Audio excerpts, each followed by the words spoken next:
তোমরা কি জানো তোমরা কি বলছো? ওরা কারা? ওরা আমাদের লোক। যখন আমরা বলছি যে ওরা আমাদের লোক, তখন কি ওদের সাথে এরকম ব্যবহার করা যায়? যতদিন ইচ্ছে আপনারা আমাদের সাথে এই বাড়িতে থাকতে পারেন। আপনাদের এখানে থাকতে কেউ বিরক্ত করবে না।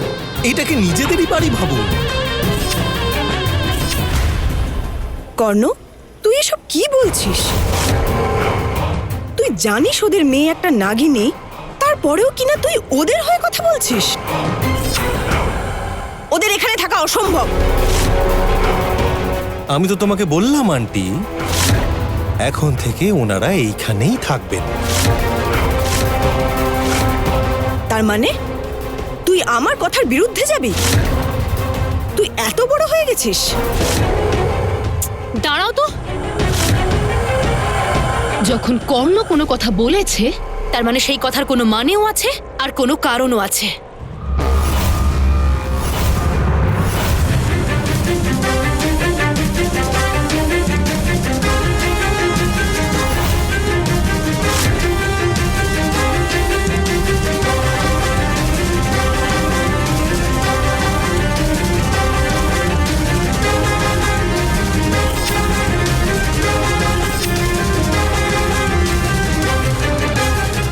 যখন সবাই না বলছে, তখন আমি কি করে মানতে পারি যে আপনি ঠিক কথা বলছেন?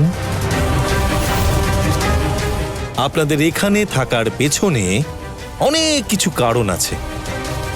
কি কারণে? আপনি ওই অসুরের কথাটা শুনেছেন? কোন অসুরের কথা? আরে সেটা তো আমি বলবো। অনেক বছর আগে এক ভয়ঙ্কর অসুর ছিল। সে কিন্তু খুব বুদ্ধিমান ছিল, আর তার প্রাণকাঠি ছিল একটা টিয়ার মধ্যে। কখনো যদি কেউ ওই অসুরকে মারতে চাইতো, তারা কিছুতেই বুঝতে পারতো না সেই অসুর কিসে মরবে, কারণ তারা জানতো না যে ওই অসুরের প্রাণ আছে টিয়ার মধ্যে। আর ওই টিয়া পাখিটা কোনো খাঁচায় বন্দি পাখি ছিল না, তাই সেই অসুরকেও কেউ কখনো মারতেই পারছিল না। আমার গল্প অনেকটা এইরকমই, তবে কোথাও একটু আলাদা। আমার প্রাণ ওই টিয়া পাখিটির পরিবর্তে আপনাদের মেয়ের হাতে আছে।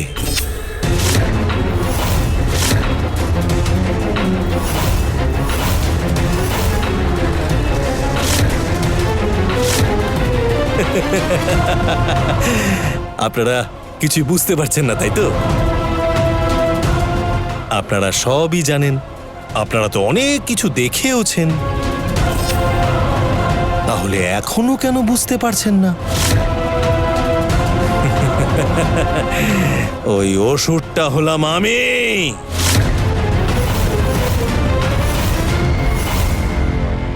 আর আমাকে মারার অস্ত্র আছে আপনাদের মেয়ের হাতে। আপনাদের মেয়ে আর কেউ নয়, একজন নাগিনী।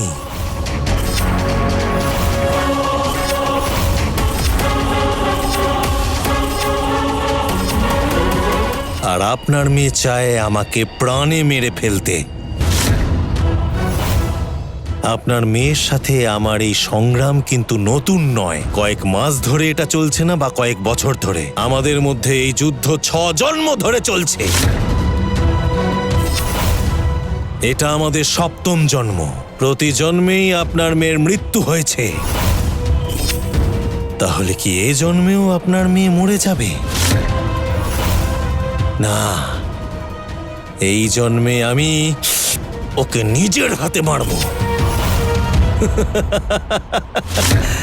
গভীর চিন্তায় পড়ে গেলেন না? আরে আমি আছি, চিন্তা কিসের?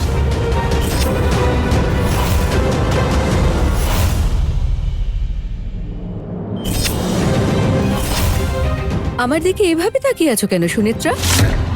তোমার ওই নাগিনীর চোখকে আমি ভয় পাই না।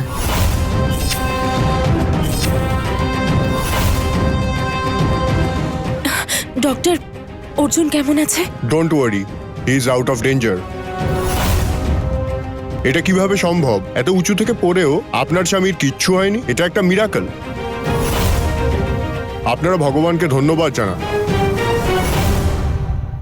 সত্যি এই ঘটনা আমি জীবনে প্রথম দেখলাম।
আপনি ওদিকে কি দেখছেন বড় মা?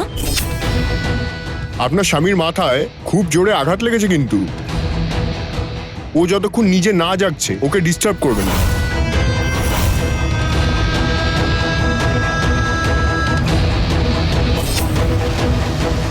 তুমি একটু বেশি আনন্দ করছো সুনেত্রা। তুমি নাগিনী বলে হয়তো মায়া সৃষ্টি করতে পারো, কিন্তু তুমি একজন মৃত মানুষের জীবন ফেরাতে পারো না। অর্জুন হয়তো এখন ভালো আছে, কিন্তু তোমার স্বামীকে তুমি বেশি দিন সুরক্ষিত রাখতে পারবে না। তার মানে আপনার কি মনে হয় আপনার ছেলে এসে অর্জুনের ক্ষতি করবে? ঠিক আছে, বলুন আসতে।